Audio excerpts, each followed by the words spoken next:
Hi everyone, welcome to mom's recipes Telugu. ఎలా ఉన్నారు అందరూ?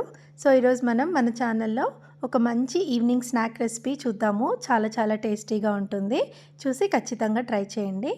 దీనికోసం ముందుగా నేను ఇక్కడ లేత బేబీ కార్న్స్ ఉంటాయి కదా, అవి తీసుకున్నాను. మార్కెట్లో ఈజీగానే దొరికేస్తుంది. ఈ బేబీ కార్న్స్ని ఇలాగ నేను చూపిస్తున్నట్టు మీడియం సైజులో ఇలాగా కట్ చేసుకోవాలి. చూసారా, ఇలా కట్ చేసుకుంటే సరిపోతుంది. సో అన్ని బేబీ కార్న్స్ని ఇలాగే కట్ చేసుకొని వీటిని ఇప్పుడు పక్కన పెట్టేసుకుందాము.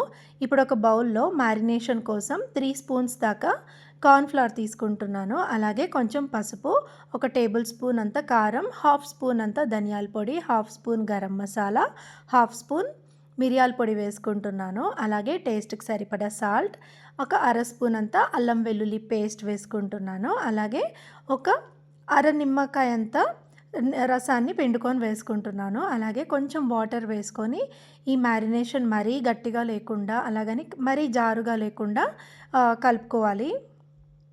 చూసారా, ఇలాగ ఈ కన్సిస్టెన్సీ సరిపోతుంది. ఇప్పుడు ఇందులో మనం కట్ చేసి పెట్టుకున్న బేబీ కార్న్ పీసెస్ని వేసుకోవాలి. అలాగే సన్నగా కట్ చేసి పెట్టుకున్న కరివేపాకును వేసుకునేసి ఇదంతా బేబీ కార్న్కి పట్టేలాగా బాగా మిక్స్ చేసుకోవాలి. బాగా మిక్స్ చేసుకున్న తర్వాత ఇదొక 15 to 20 మినిట్స్ పక్కన పెట్టేసుకుందాము. ఇప్పుడు డీప్ ఫ్రైకి కడాయిలో నేను ఆయిల్ వేసుకుంటున్నాను. ఆయిల్ హీట్ అయిన తర్వాత స్టవ్ని మీడియం ఫ్లేమ్లో పెట్టుకొని మనం మ్యారినేట్ చేసి పెట్టుకున్న బేబీ కార్న్ ఉంది కదా, ఇదంతా ఒక్కొక్కటిగా ఆయిల్లో వేసుకోవడమే. గుర్తుపెట్టుకోండి, స్టవ్ మాత్రం మీడియం ఫ్లేమ్లోనే ఉండాలి, హై ఫ్లేమ్లో పెట్టుకోవద్దు. సో ఇలాగా మంచిగా గోల్డెన్ కలర్ వచ్చేదాకా ఫ్రై చేసుకోవాలి. చూడండి, మంచి కలర్ వచ్చింది కదా, ఇలాగా మొత్తం ఫ్రై చేసుకొని పక్కకు తీసేసుకుందాము.